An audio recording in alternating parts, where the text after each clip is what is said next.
Greetings and welcome to Two and a Half Opinions. It took us a bit. We had some technical malfunctions due to storm-related incidences, but we're here. I'm Yishai, I'm Frank. and the Nut the Rebbe has another military excursion that's keeping him away this time, but he'll be back next weekend, or so I am led to believe. Well, next weekend might be a wash because I might not be here. Ah, okay. And you are the one who runs everything, so wouldn't be so. Uh, oh well. Yeah. But anyways, I'm in control. No. but anyways, we are dealing with Parsha Emor, which is rather Amore? That's amore. No? Oh God, no, no, no, No? no, no, no, no, no, Emor. Amore. I want more? No? Let me see if I can get the Hebrew for you real quick. It is dealing with Emor is the Torah portion dealing with the Kohanim and dealing with the holy days. This should be a rather interesting Torah portion. Amore, though. Amore means...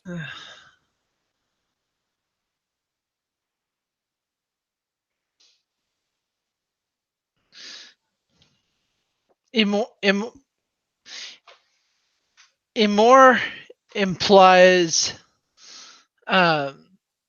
speaking. Speaking.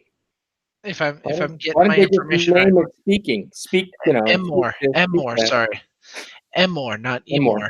Oh. Emor. That's why There I we thought go. it was, that's amore. No. So, and more. Yes. Which is interesting how this Torah portion opens up where God is saying, speak to the Kohanim, tell them how things are supposed to be done in the tabernacle, Ah, which is rather intriguing considering we've been dealing a lot with the whole setup of the tabernacle, the whole setup of servicing God okay. as the Kohanim are supposed to do. And now in this Torah portion, we are dealing with let none of you defile themselves for the dead unless it is a relative. Let none of you serve in Now wait a second. That's a blood relative, right? yes, Okay. relative close to him, mother, father, son, daughter, brother, wife, things of that nature. Okay. So, And it keeps going. Don't do the usual rituals that imply mourning that are done from the rest of the world, shaving your head, cutting trimming the your corners of your beard. yeah, making cuts in your flesh. Right. It's Okay. it's interesting how we go from now this Torah portion seems to be a rather interesting and almost straightforward Torah portion considering it goes into detail of what the Kohanim should be when they are serving in the tabernacle. Okay. Well, How before we get any further into this, okay, because we have a setup where we do this, we do that, and but you can watch us on the website or listen to us on Lamb Radio. So go ahead, go dial that thing, go put those key entries in, go looking for us. ask us questions, tell us how you feel about our show. Yeah. Even if it's Because derogatory, but be nice. Be nice. Be kind, Our little hearts just can't take it if you was mean. well, No? we could. That all depends. Yeah. So, but there's something special about the word "more" that it's a way of speaking because it's it speak gently to versus later on where God says yell at, basically not in this portion, but at another place God says yell at or rebuke or so on and so forth. But the more is is a special word. So what do you want to read? Well, let's see. Considering the way that this Torah portion plays out, I'm thinking let's just. I'm trying to figure out how to tie it all in because we go from the setup of the Kohanim to how the holy days should be done. Okay. So And then we also deal with Maftir, say again. the Maftir maybe. We could cover them off tier, though that has a very odd setup to it all, even then, because the Moff tier deals with recompense, if you will. Okay. Okay. We can hit that. Just, we may not hit on all cylinders, folks, but at least we're a V8. No. All right. Just let me know when you're ready. When I'm ready. I'm ready to go to Jamaica and forget my cares. I can't afford to, but I'm ready. Okay. You ready to read? Ready and able. Okay. Baruch atah Adonai Eloheinu melech haolam asher bakar banu mikol ha'amim v'tan lanu et Torato. Baruch atah Adonai notein haTorah. Melech Naaman. Amen. Reading the Maftir portion, read from Chabad.org, Leviticus chapter 24, verse 21 through 23. And the one who injures an animal shall pay for it, and the one who strikes a person shall be put to death. One law shall be extracted for you, convert and resident alike, for I am the Lord your God. And Moses told all this to the children of Israel. So they took the blasphemer outside the camp and stoned him. The children of Israel did just as the Lord had commanded. Baruch atah Adonai Eloheinu melech haolam asher natan lanu Torah emet v'kayei olam nota b'tukenu. Baruch atah Adonai notein haTorah. Melech Naaman. Amen.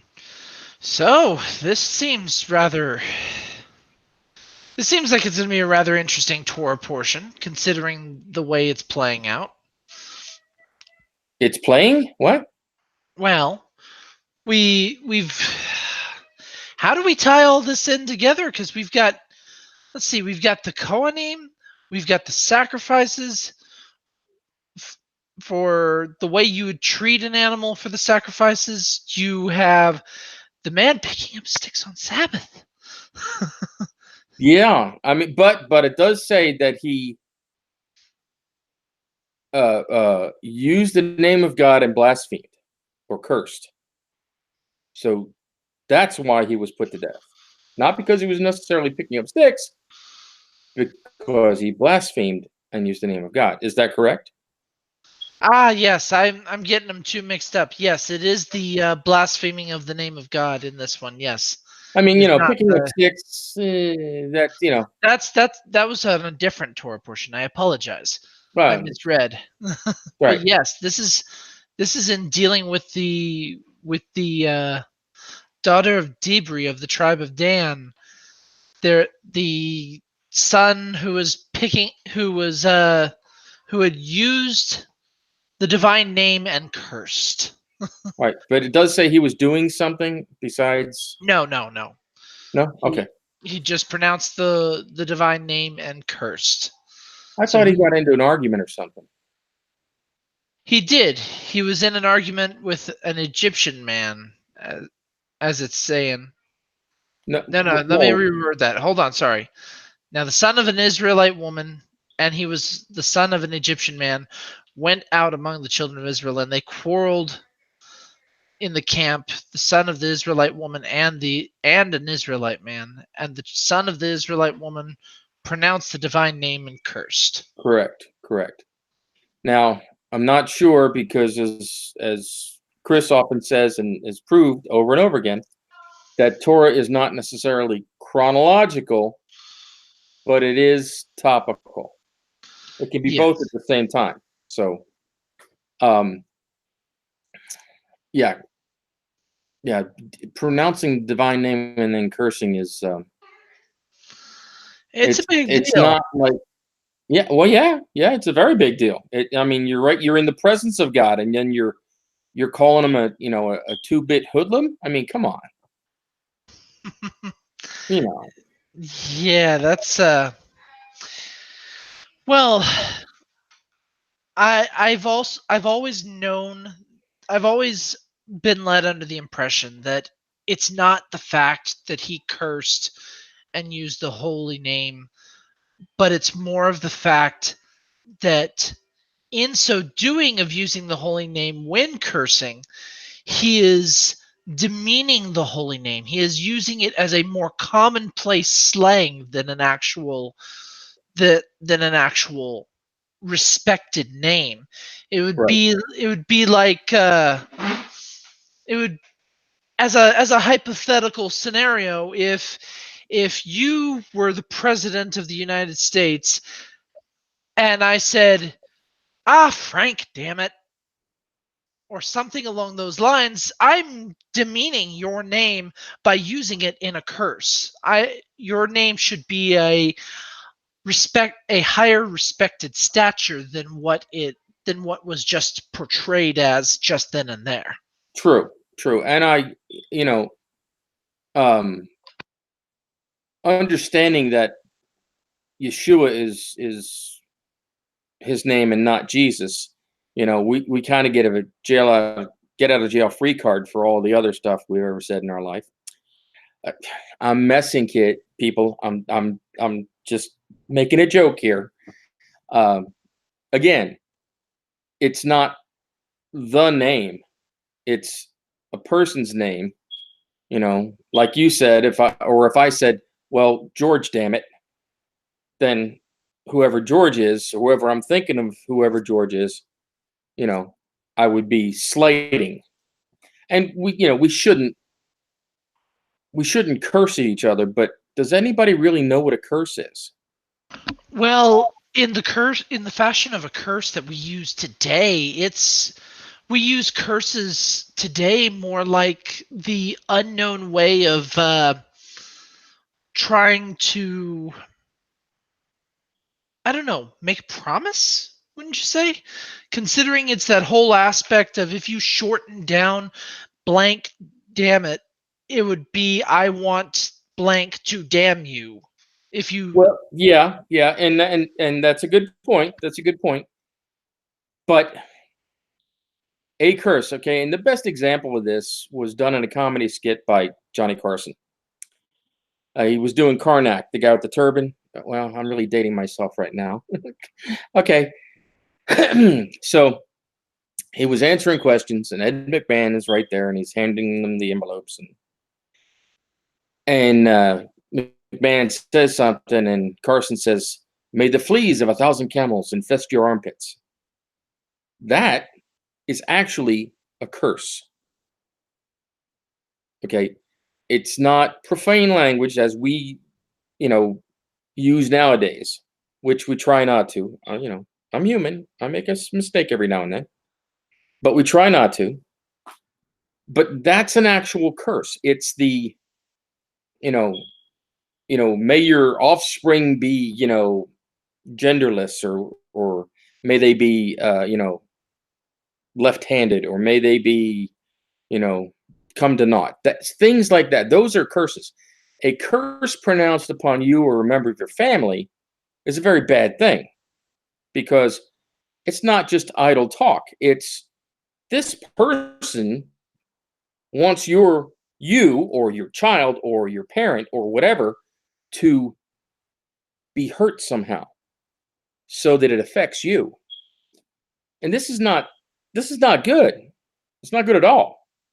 So for this person to curse the name of God or make little the name of God, especially in the presence of God, what a knucklehead.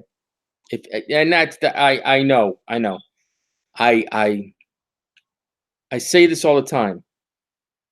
I probably wouldn't have done that. But I wasn't there. I'm not. I'm not the.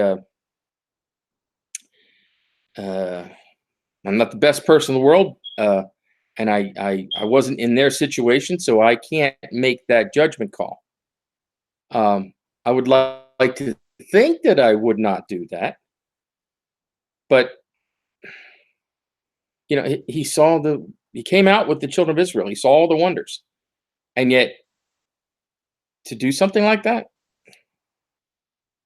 Mm, So mm, go then, ahead. I'm curious. What does this Torah portion?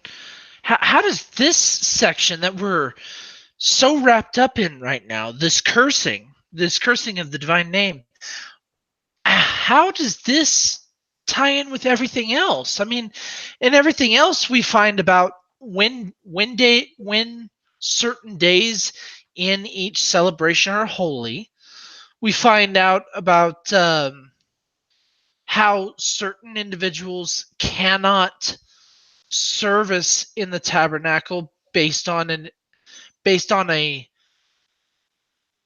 malfor a Malformed limb or a blindness in one eye, like a yes, cataract, or exactly, yeah, something that gives an indication. And we also have the fact that at that the same thing that's applied to the priesthood also applies to the animals, that the animals can't be the same way. Now that's true. granted, those who have the malady can partake of what is given to them by Okay, God. got to specify here. This is talking about the Kohanim. Okay, Yes, we can't forget that. Okay, yes. I so the Kohanim get a certain portion of whatever is offered for certain offerings. That is their, believe it or not, that is God's welfare system for the Cohens, so that they don't have to go out and do other things. They are priesthood, even people who have a malady or a deformation. They are part of the priesthood. They can't serve doing the offerings, but they get to eat. Again, as you were going with, you know, within or without side of the stipulations of what they can and can't do. So sorry, I wanted to make oh, sure no, everybody no, no. understood that. You're fine. You're fine. I understand. It has to be specified to make sure that people understand. I'm talking about the Kohanim here, but the thing is, the Torah is very specific on that subject. The Torah is very specific in saying they cannot offer up the Lord's fire offerings. That does not prevent them from doing anything else. They just can't go beyond the curtain, and they cannot offer the Lord's fire offerings. Yep, yep, And yep, the yep, yep. only and even more so, even if you don't have one of those maladies, if you are defiled based on, say, an issuance of semen, or being in contact with the dead or anything like that, you are not allowed to partake of what is offered to you until you are clean again. Correct, and that includes, because you, as a Cohen, one of the Kohanim, you could have come in contact with a dead body that was not a family member. But even if it was a family member, you're still unclean until evening. After you have to go basically take a mikveh, okay, and be cleansed, and then you're good at evening. You become ritually clean again at evening. Then you can partake of whatever is there for your portion. So there's a lot of stuff here, but I'll offer you one thought. What do you think about this, Jesse? That we tie it together with the word "more." You might have to specify that one, explain it a bit, because I'm a little lost there. Especially Okay. considering if we play that game, which one of these things is not like the other. Um, the closest item out of all of these is the holy days. The holy days are sandwiched in there in a very odd specified manner, because we're dealing with the Kohanim on one side, and we're dealing with the holy objects and the treatment of the name of the Lord on the other. True, true. But it starts off Emor. Speak. Now, how does it read the first 3 verses, please? I'll do the English since I'm not that good on the Hebrew right now. And the Lord Okay. spoke. The Lord said to Moses, "Speak to the Kohanim, the sons of Aaron, and say to them, Let none of you defile himself for a dead person among his people, except for his relative who is close to him, his mother, his father, his son, his daughter, his brother, and for his virgin sister who is close to him, who was not yet with a man for her, he shall defile himself. But a husband shall not defile himself for a wife who causes his desecration while she is among his people.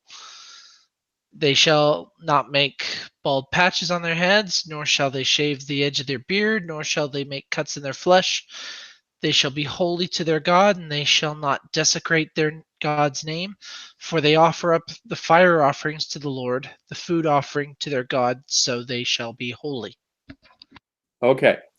Now, Emor, according to one of the rabbis I marked on the 2.5 Opinions Facebook page, uh, Emor is a word that is speak to the children. It's not yell at the children or criticize them harshly. It's speak to the children, tell them these things, because this is new to them.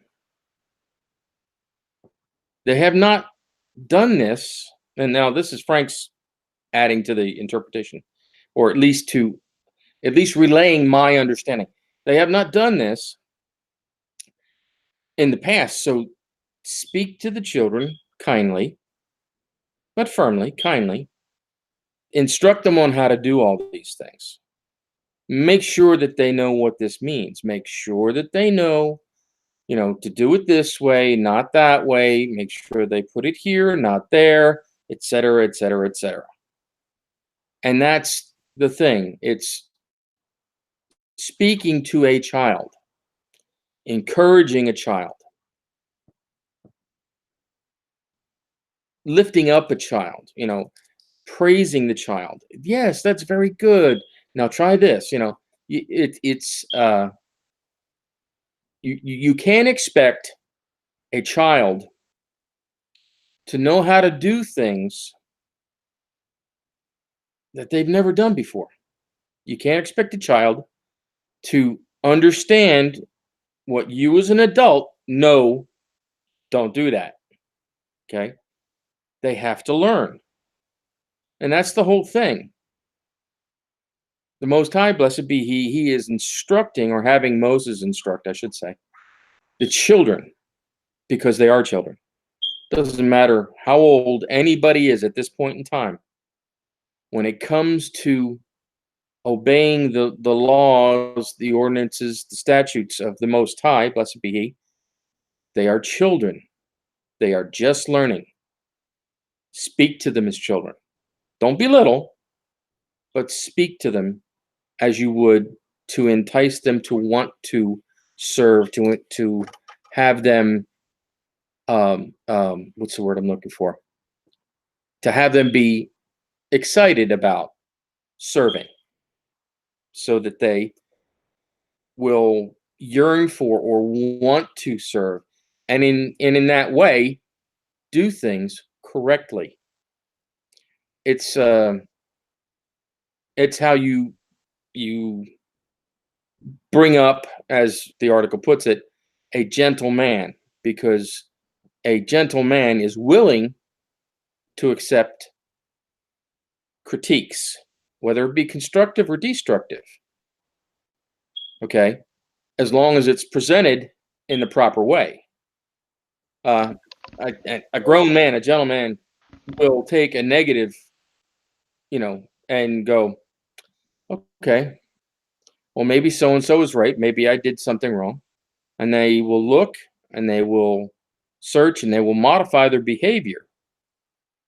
But somebody who's a braggart, a lout, a lazy good for nothing won't consider constructive criticism and won't change. So speak to the children of Israel. That's Seymour. Now, later on, they give an example of I forget what the Hebrew word is. It's where God says chastise or Moses chastised, and I believe that's the setup for it, and that's another way. So it's not that you can't yell at people for doing something wrong. It's that when you start out, you need to speak to them so you get their attention so that they have some kind of a positive reinforcement about what they're going to be doing. So did that explain what I was leading you into? I think I get what you're trying to say. It's that whole mindset that if you're going to explain something to if you're going to explain something, explain it in a fashion that best grabs the audience you're dealing with. And in this case, it is a subject matter that the Kohanim really want to serve. They really want to serve. They are the ones that God chose to do the sacrifices, to display what God wants. And then in return, be that loyal son that gets the gets the food that God provided in exchange for service. Right, right. So with what you're trying to explain, it feels like if this child is going to be the one that is willing to listen and better understand, then explain to them how you would normally to an energetic and curious child. You would explain it to him in the fashion of, all right, since you are very curious as to serving me, let's do it correctly. You will do this, you will not do this, you will not do this. If I and these are the reasons why, because if you don't do this, then you still display the holiness that I want you to display. If you do this, then we've got some problems and you're too close to me, we will have to make a separation. Correct, correct. It's like trying to get an energetic 3 or 5 year old or 7 year old to calm down and listen to the instructions. I mean, how long ago, how many Torah portions ago did we encounter the energeticness of children wanting to be protective of their father? They got put down because they did it the wrong way. Yeah, yeah, yeah. Now, whether you mean the sin of the golden calf, or whether you mean the Kohanim who went out and slaughtered the No, no, 3,000, no, no. because I'm referring to Nadab and Abihu. well, that I was getting there, but they're if you're energetic to do one thing that's negative, and you have another group that's energetic to do one thing that's positive, even though it was killing 3,000, but it was following the Most High's understanding or law. So you have different examples. Nadab and Abihu is another one, a very good one, because they did something. They were so energetic. Oh, I want to do this. I want to, and then they killed. They were dead because of it, because it wasn't what God commanded. So, and I think, and now this is my supposition. I think that the reason that the holy days are in between these two things is because it has to do with the offerings. So you're teaching specifically the Kohen, the Kohanim, the Kohen Hagadol, all of this stuff because of the festivals, the Moedim, God's appointed times, and you have to do these right.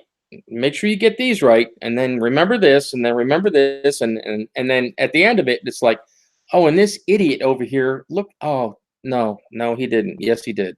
He blasphemed the name of God. And so it's an instructional set.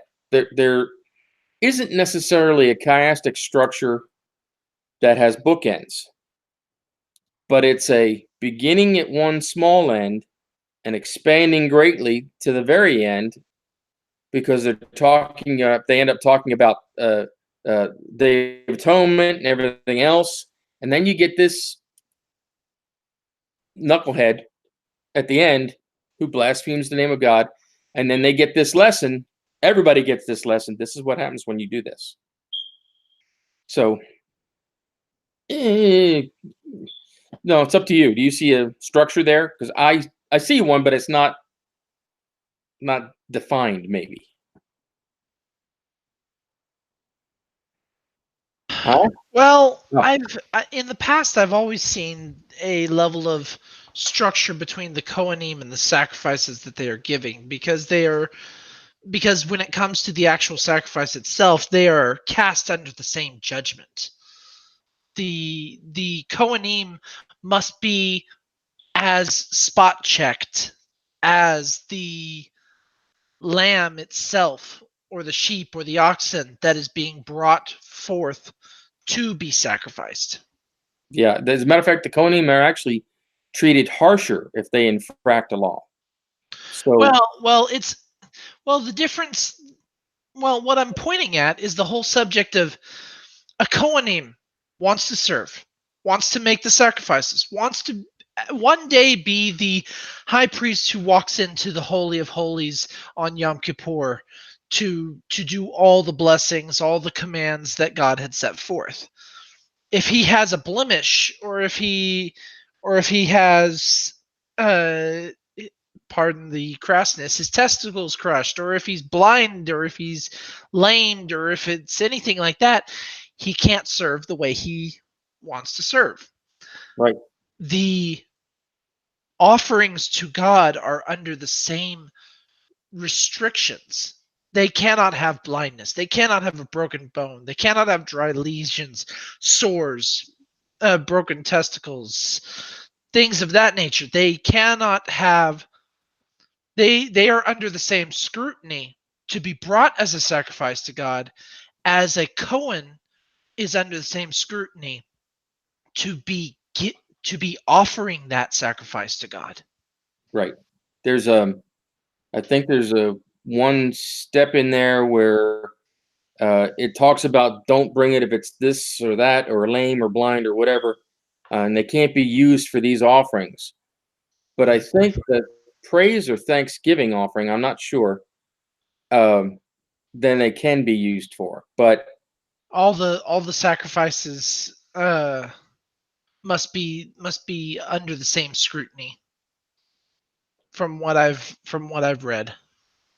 okay, maybe I'm thinking of another place, but I thought in reading it that there was at least one time, and again, a uh, it's not a important offering such as sin offering, or Yom Kippur, or any of or the morning and the evening. It has something to do with the availability or the um, what it's for. I thought it was the Thanksgiving offering, but I can be mistaken. But anyway, so so does this seem like uh, so many rules What do you mean? with okay? Does it seem like it's so many rules without any rhyme or reason?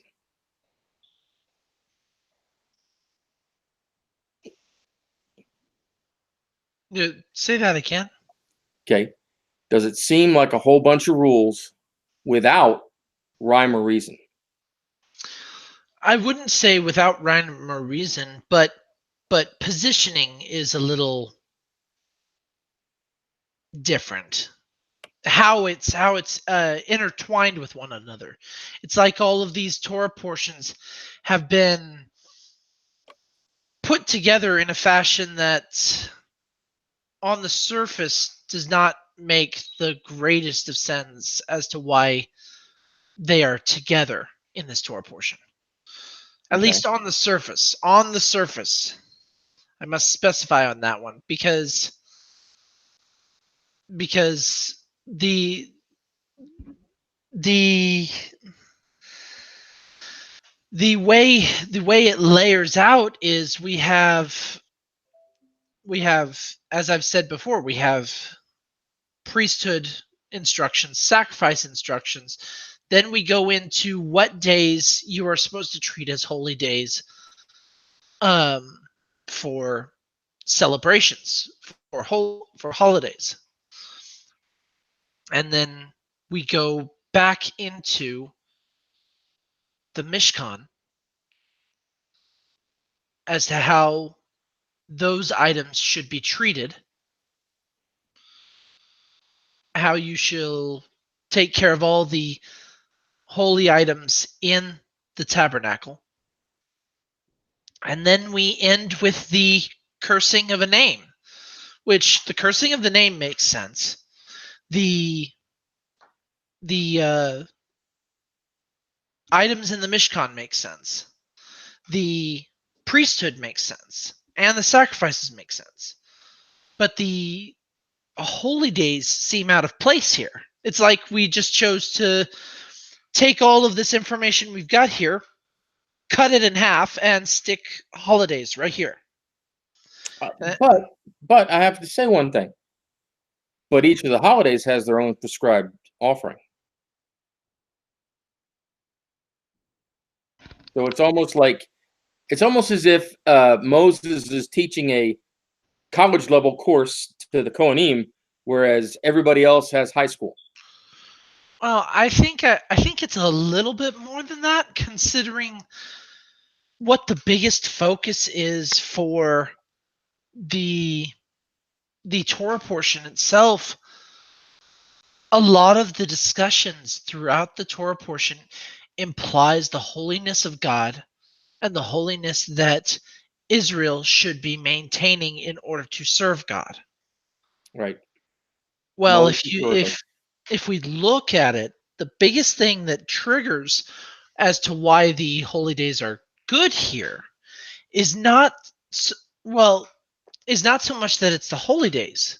I can see the sacrifices, but I also see each holy day is giving an indication of this day should be treated as a Sabbath.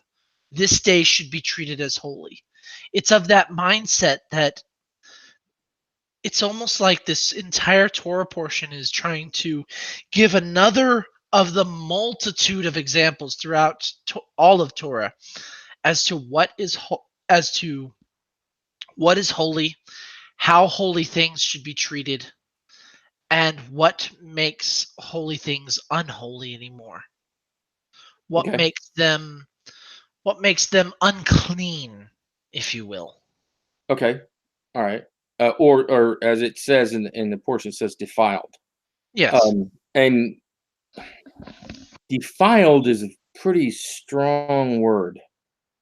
Um, it's not that you can't come back from being defiled. You take a mikveh and cleanse yourself, and then come back to the Most High at evening. It's very simple. It's not anything arduous. I mean, maybe out in the middle of the desert where there might not be a lot of water, but in the day, the joke is that, well, it's now a desert for one reason. Why is that? Because all of Israel rode around the desert for 40 years, so they chewed up all of the resources. It's not a very good. It's a poor joke actually, but um, of course, nowadays you'd get a lot of other people that don't really, care about Israel, which is a shame. So anyway, where was I going? Oh, defilement, yeah. So it's not a bad thing to have become defiled. Heaven forbid, mother, father, you know, brother, sister, a blood relative, which now that's the problem I find here. You can't become defiled for your wife because she's not a blood relative. You may love her intently. I mean, with all of your being, but the Most High says only blood relatives. That's a hard thing to accept, it really is. But that's what you can become defiled for, is a blood relative. And it's very simple. You take a mikveh, you wash yourself, you become clean at evening. But to willingly become defiled, that's what you have to really look at. Now, the, the text is talking about willingly becoming defiled for your mother, your father, your brother, your sister, etc., or a child, or your child. You want to go, you want to pay respects, you want to, bury them properly, etc. The person who can't do this, there's only one person in all of Israel who can't. The Kohen Hagadol, the high priest, because the high priest is the high priest and must remain holy at all times. Now, some say that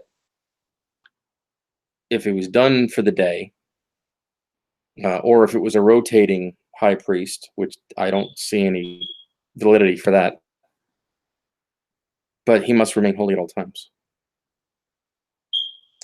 That's an awful lonely position. Well, from what I've seen about the Torah portion, there there are opportunities for the Cohen to still live the life that they have as a human. But the problem the Cohen have with everything else is they are a part of God. Their position places them as a part of God, not as a, if you don't mind the phrasing, like the rest of Israel who can visit every once in a while but has their own place on earth. Yeah, Their way of life is drastically different because the whole mindset behind the Kohanim is they're not a they are not God,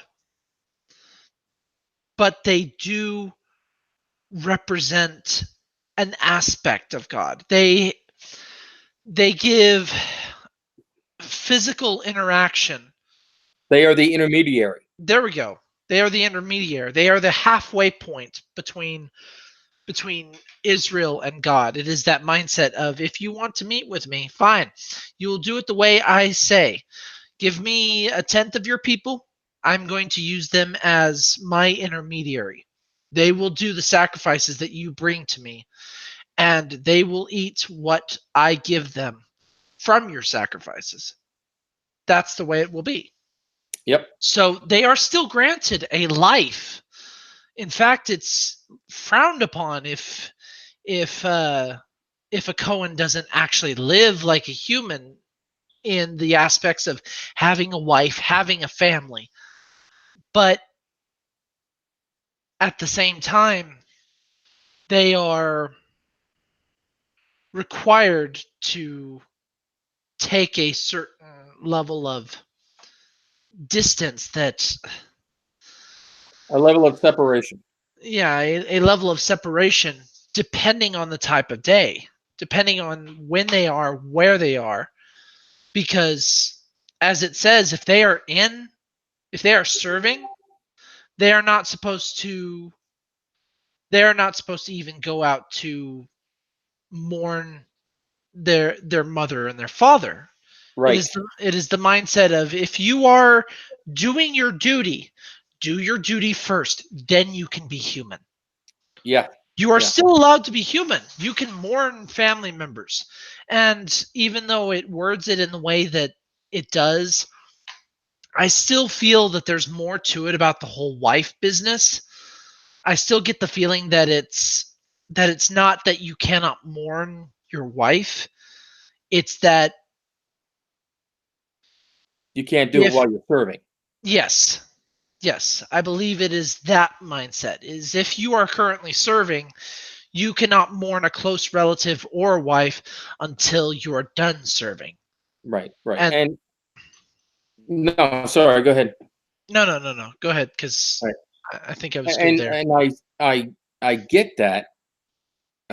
Again, I'm not a yeshiva student. I wish I was, but somewhere, someplace in Talmud, in the Mishnah and the Gemara, all the different things, there's probably references to how it actually worked out. Okay, um, Torah is very important. It's not the cliff notes of how to do things,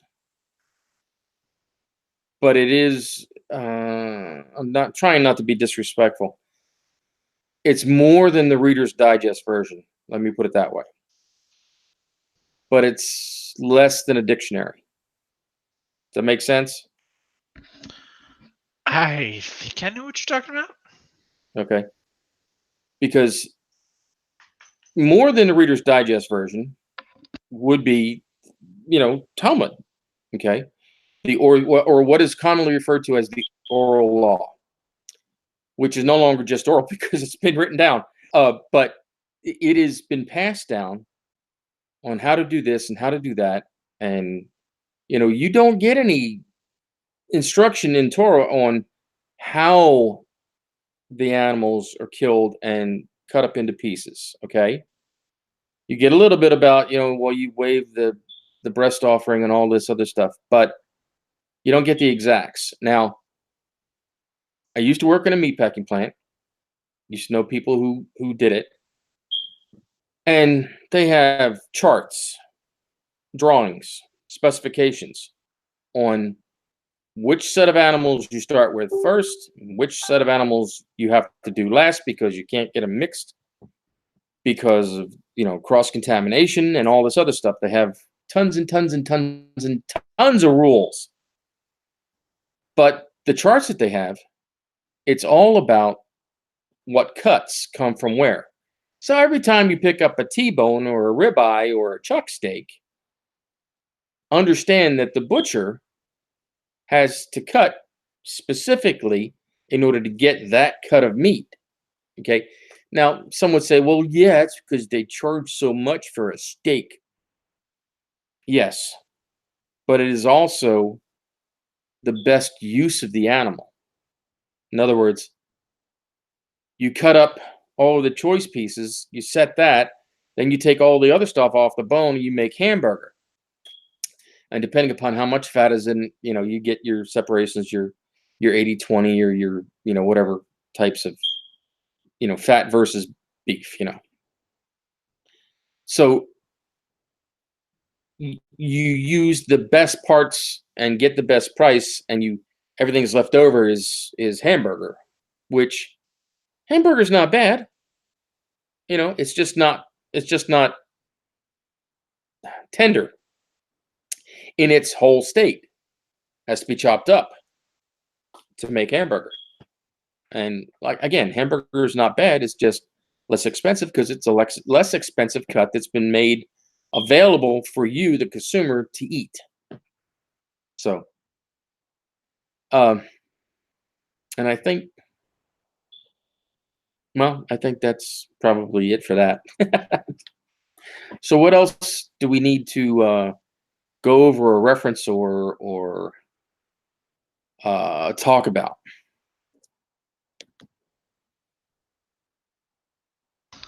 I can't hear you. Well, to go over, to discuss, to talk about,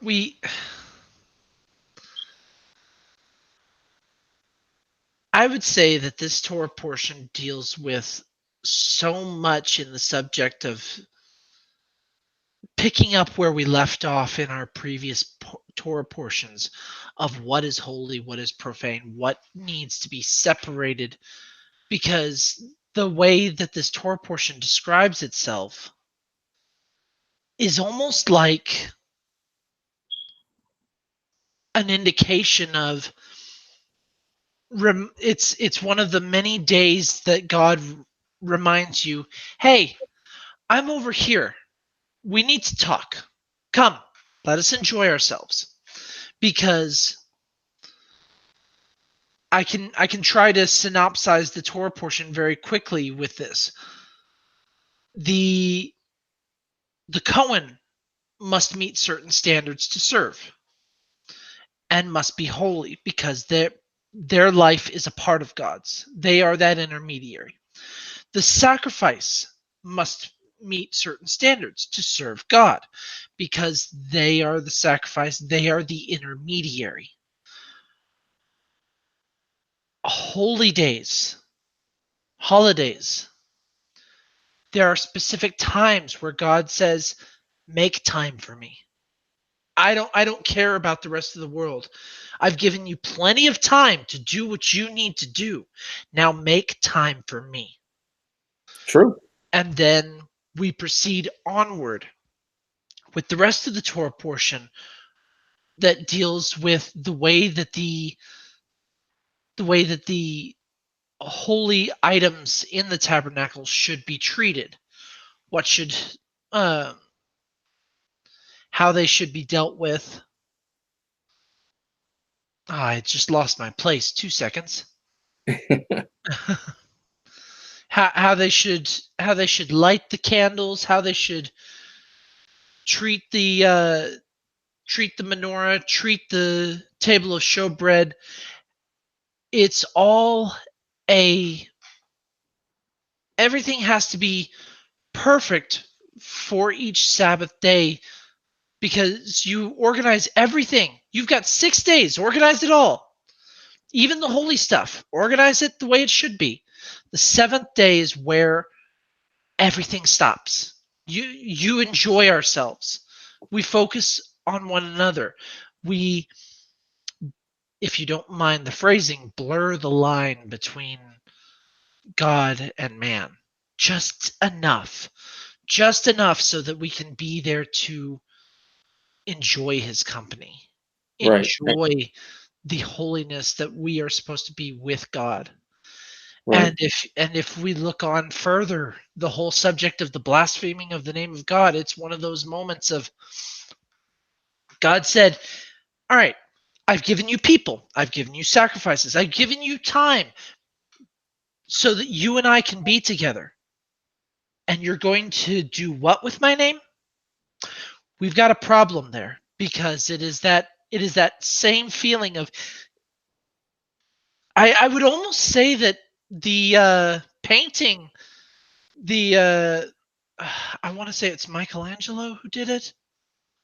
The Sistine Chapel? Yeah, the Sistine Chapel where God is reaching so hard, but man is just lazily reaching out his hand. I wouldn't say it's completely true, considering there are plenty of people out there who are reaching as hard as God is reaching back. But it is that same feeling when you do things like saying the Lord's name in a demeaning, derogatory, plain A fashion. blasphemous way. Yes, anything that would make it no longer holy. It is that feeling of God, just like in the Sistine Chapel, reaching out as hard as he can, and you're just lazily going, "Okay, God, do what you want." Yeah, I'm trying over here.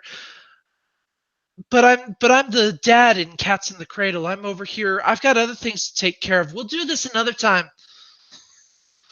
It's And the cat's in the cradle and the silver spoon. Little boy blue and the man on the moon. When you're coming home, Dad, I don't know when, but we'll get together then.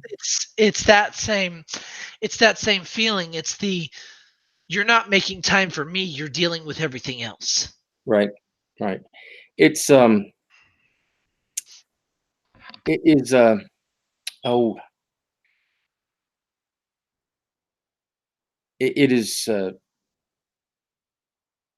that's what I was thinking of. Every Sabbath, though, the people who don't get to enjoy the Sabbath are the Kohanim. As far as like everybody else does, a day of rest. Because as we're taught in the New Testament, the high priest profaned the Sabbath because he's serving the Sabbath. So is he profaning it or what's he doing? You know? Um, and I don't believe that they're profaning it. They are doing as God commanded, so it's not profane. So let's, not don't bite Frank's head off for that one. Okay. Um, Well, but to add to what you're saying there, as I was saying previously, they are that individual that has to act as the gatehouse guard, if you will. It- right, th- exactly. because without them, who people are fickle creatures. They need a physical No. they need a physical representation. They need something, maybe not a physical representation of God, but a reminder as to where they should be, what they should do. Well, they're the They ones who said, Moses, we can't handle this. You go up and get it. Come back, give it to us. We'll be okay. Because if we hear God speak again, we're all going to die. Melodramatic. I think they overreacted, but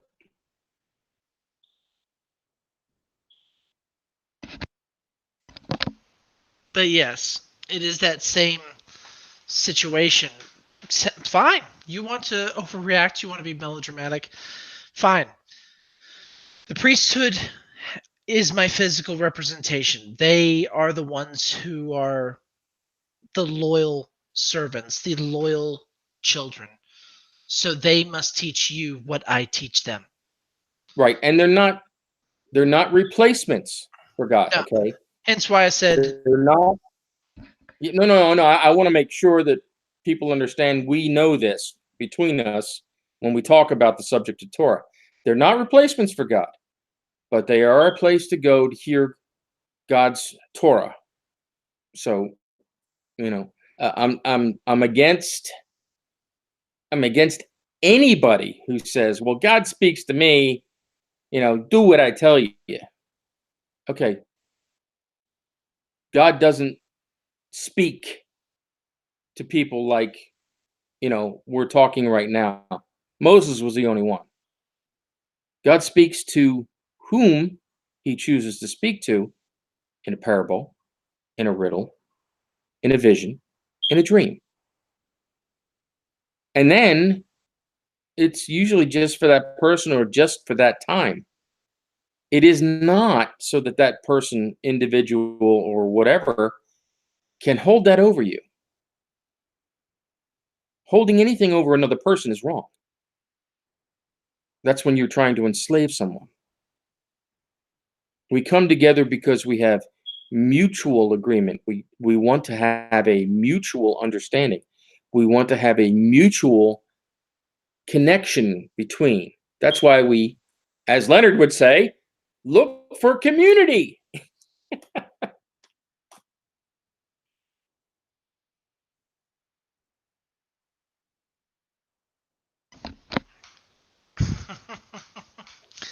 I, yeah, yeah, I can see it.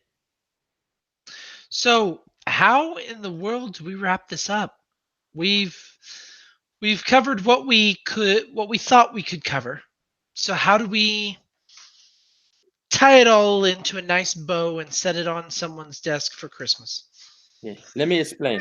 No, there's too much. Let me sum up. Uh, how do we wrap it up? Frank's understanding, and again, Frank's understanding, not you don't have to necessarily follow it. is that from the beginning, Emor, speak to the children, and God is not belittling the Levites. Okay, he earnestly wants Moses to speak in ensuring, in encouraging, nice words to get the Levites to understand, to get the Cohens, because not all Levites are Cohen, but all Cohen are Levites, to get them to understand what it is they have to do, why they have to do it, and that they are set aside for these tasks. And then we go into the days, which is another, this is a college level course that Moses is giving, but he's starting off with encouraging tones and pleasantries and yes, we do it this way, and we do this, and we do this, and he explains the whole setup, the whole line. Here are the Moedim, here are the high holy days. We do this, we do this, we do this, we do this. And he goes all the way down the line. And then you hit the bump in the road, which is the guy who blasphemes the name of God, which is the wake up for everybody in the camp to go, oh, that's what happens? I like to rock, dude, but I'm not getting rocked. No, sorry. So I think that's really the only way to wrap it up. It's a explanation to the Kohanim of how things are done. Now, it's not the only time, but this is Leviticus. This is where almost all of the rules, ordinances, statutes are given, right? Is that correct, Jesse? Leviticus is the highest concentration of? Yes. Leviticus is where you cause most of your you find most, if not all, of your focus on the laws, the regulations. In fact, if you are to learn the Torah, this is where you would most likely start, whether you're a child or a convert. Right. This is, otherwise, how do you know what you're supposed to do? Well, you give them the laws first. Then you give them all the other story and background information then, and so on and so forth. So, but it's a teaching to the Kohanim and for us, because I go off and ad infinitum about, well, it's a fence around a fence around a fence around a fence, and Chris came up with he found it someplace. Well, yeah, it's a guardrail, one guardrail to keep you from going off the cliff. I said, that's true in many instances, but there are some where people just put fences around fences. So, but this is a lesson to the Kohanim. This is how you do this. This is what not to do. But it's also important to the person who is not the Kohanim, so that you don't inadvertently or on purpose make someone ritually unclean. If they're serving, don't make them unclean.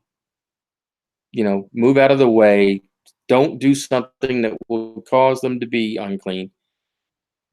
That's the reason we need to know this, so that the Kohanim can do their job. They'll be looking out, but we need to look out too. It takes a team to do things. That's what the children of Israel are, as a team. When they work their best, it's as a team. I'm not talking football neither.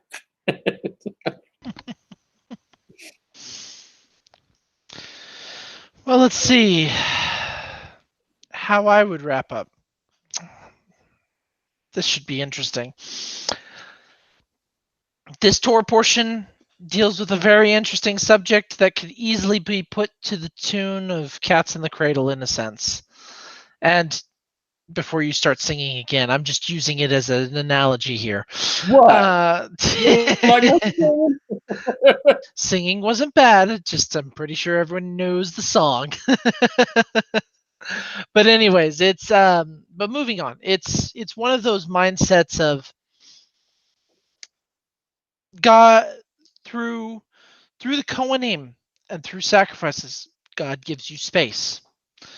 Through the holy days, God gives you time. Space and time to come to see him. On Shabbat, it is the one day of the week you are to invite him in.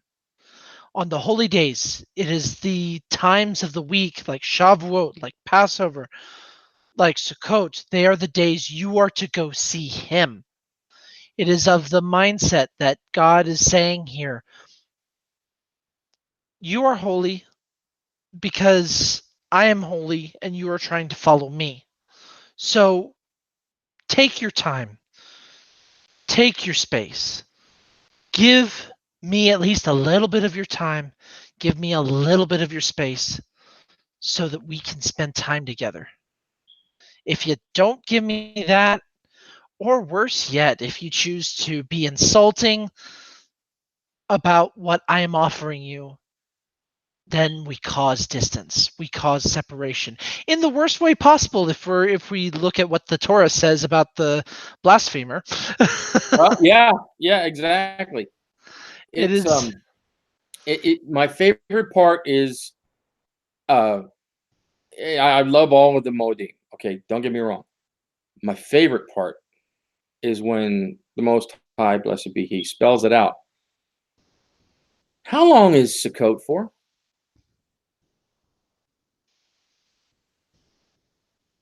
Come on. Oh, you wanted Yeah, an answer. It's yeah, from you. days. Huh? It's it's 7. Sukkot is 7 days. Correct. There is that eighth day that people usually celebrate. But it is a primarily focused on the 7 day period. Correct. But what is the eighth day? It's called a day of detention. It is literally the Most High, blessed be He, reaching out to us and saying, "Oh, we've had so much fun these last 7 days. Stay with me another day, please." Don't go just yet. Yeah, don't go just yet. Stay with me. Come on, let's have some more fun. And that is to me the evidence of a loving God. That is to me the kindness that God shows. The the interest that he shows. The eighth day, I think of it in the same terms I think of David. David said, "Who am I, Lord, that you are mindful of me?" He's saying, "I'm just a creature you created. Who am I that you are mindful of me?" In that same way, that is the eighth day. It's the day of detention. It is the Most High, blessed be He, who shows interest in us. He shows interest in us all the time, but the eighth day, in the way that it is given, in the way that it's explained, it is stay with me. We've gotten to know each other again. Stay with me at least another day. It's a loving parent asking you to stay,